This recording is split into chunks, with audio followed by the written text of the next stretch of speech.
Berjumpa lagi dengan saya Sumadi di channel Dokter Kampung. Mari kita lanjutkan kajian-kajian terkait dengan filsafat pendidikan. Kali ini saya akan bahas tentang epistemologi pendidikan, salah satu elemen penting di dalam filsafat pendidikan dengan pendekatan yang komprehensif. Nah, epistemologi pendidikan itu mengkaji hakikat pengetahuan yang berharga untuk dipelajari, sumber-sumber pengetahuan, kemudian kriteria validitas, serta proses perolehan dan pengorganisasian pengetahuan, tentu dalam konteks pendidikan. Nah, di era globalisasi, memahami keragaman epistemologi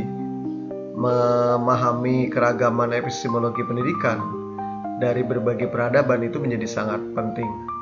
Nah, oleh karena itulah kajian ini akan menganalisis secara komparatif epistemologi pendidikan di Barat, Cina, Islam, dan Indonesia, serta bagaimana sih pengaruhnya dalam pengembangan kurikulum dalam berbagai peradaban. Nah, epistemologi pendidikan di Barat yang pertama, kita lihat akar filosofis. Jadi berakar pada filsafat Yunani klasik dengan penekanan pada peran akal atau rasio dan pengalaman empiris sebagai sumber utama pengetahuan, ditandai dengan perdebatan antara rasionalisme, yaitu yang digawangi oleh René Descartes, dan empirisme oleh John Locke, yang kemudian disintesis oleh Immanuel Kant. Penekanan utama menekankan pengembangan kemampuan berpikir kritis, analisis logis, pemecahan masalah, dan pencarian kebenaran objektif melalui metode ilmiah. Tujuan pendidikan dikaitkan dengan pengembangan individu yang otonom, rasional, dan mampu berpartisipasi dalam masyarakat demokratis. Nah, desain kurikulum dirancang untuk mempromosikan pemikiran abstrak, argumentasi yang berbasis bukti, dan inovasi intelektual. Desain kurikulum mendorong siswa untuk mengembangkan kemandirian dalam berpikir dan bertindak. Pendidikan multikultural yang harmonis memang memerlukan pemecahan mendalam tentang epistemologi Barat yang menekankan rasionalitas dan objektivitas. Konteks Barat memberikan fondasi penting bagi pengembangan metode ilmiah dan berpikir kritis dalam pendidikan global. Nah, yang kedua, epistemologi pendidikan Cina, Konfusianisme, itu menekankan pentingnya belajar dari kebijaksanaan para pendahulu, menghormati hierarki dan otoritas, serta mencapai harmonis sosial melalui pendidikan moral, ritual, dan pengembangan diri. Kemudian dalam epistemologi pendidikan Cina juga ada Taoisme, menawarkan perspektif epistemologis yang lebih intuitif dan mistis, menekankan pemahaman tentang alam semesta melalui pengalaman langsung dan keselarasan dengan Tao. Kemudian legalisme menekankan kepatuhan pada hukum dan aturan sebagai fondasi pengetahuan sosial dan ketertiban dalam masyarakat. Nah, dalam konteks pendidikan modern, filsafat pendidikan Cina, perpaduan kompleks antara tradisi ini dengan pengaruh epistemologi Barat dengan penekanan pada penguasaan pengetahuan faktual, keterampilan teknis, dan nilai-nilai patriotisme dan kolektivisme. Dalam konteks pendidikan multikultural yang harmonis, epistemologi pendidikan Cina itu menawarkan perspektif yang berharga tentang keseimbangan antara penghormatan terhadap tradisi dan adaptasi terhadap modernitas.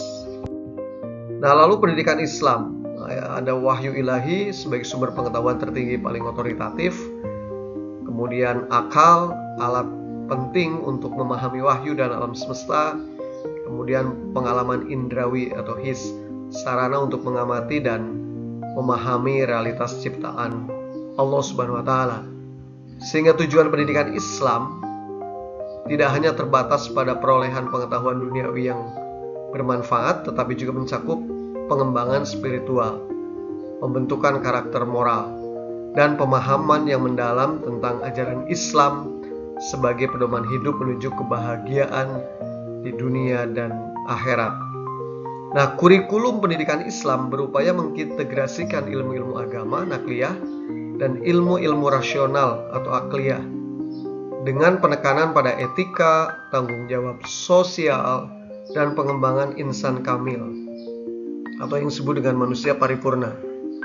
Nah, epistemologi Islam menawarkan model integrasi yang harmonis antara wahyu dan akal, spiritual dan rasionalitas, yang sangat relevan untuk pendidikan multikultural inklusif di era modern saat ini. Lalu bagaimana epistemologi pendidikan Indonesia? Indonesia ada nilai-nilai budaya lokal. Keragaman budaya Indonesia menyumbangkan kekayaan nilai-nilai lokal yang memengaruhi epistemologi pendidikan nasional. Kemudian ada pengaruh agama, terutama Islam sebagai agama mayoritas, memberikan dimensi spiritual dan moral dalam pendidikan di Indonesia. Kemudian juga ada warisan kolonialisme Barat, membawa pengaruh sistem pendidikan formal dan metode ilmiah dalam praktik pendidikan nasional.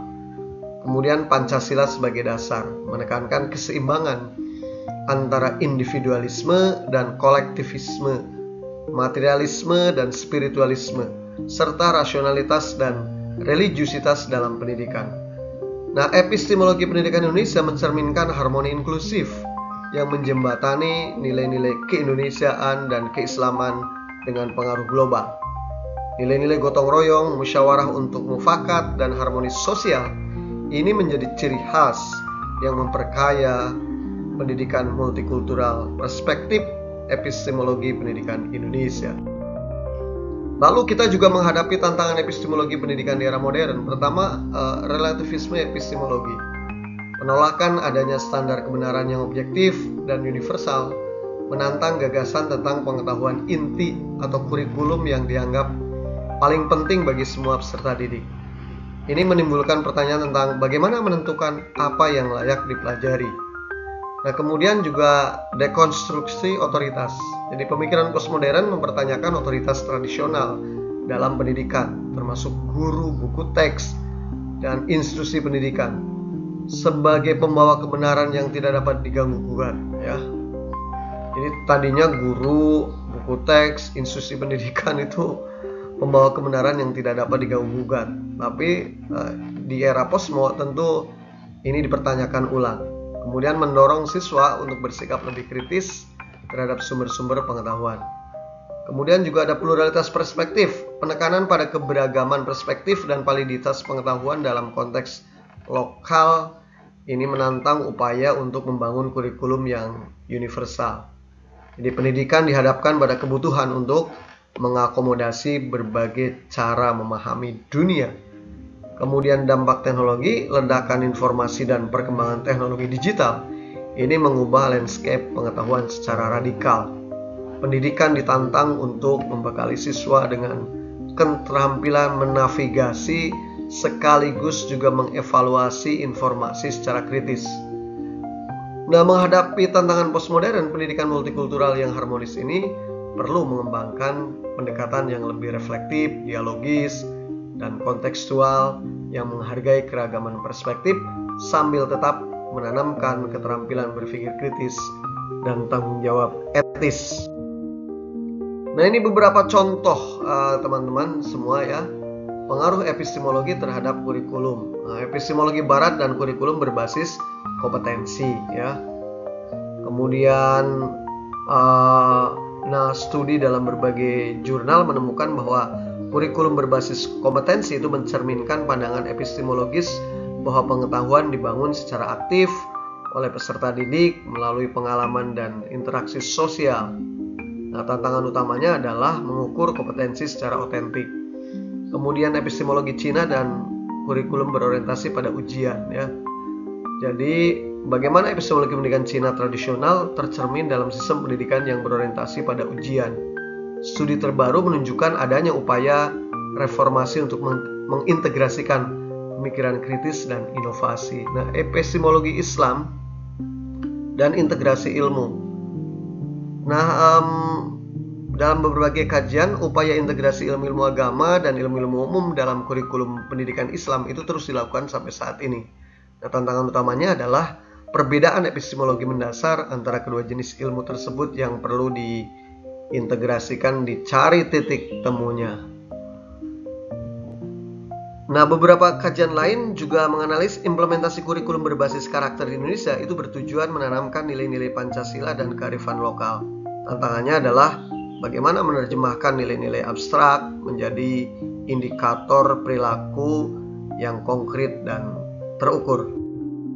Kesimpulannya, memang kita menghadapi keragaman epistemologis, ada tantangan postmodernis, dialog lintas budaya. Artinya perlu dialog lintas epistemologi untuk pengembangan pendidikan yang lebih inklusif. Demikian teman-teman, mari kita diskusikan untuk memperluas kajian kita. Terima kasih.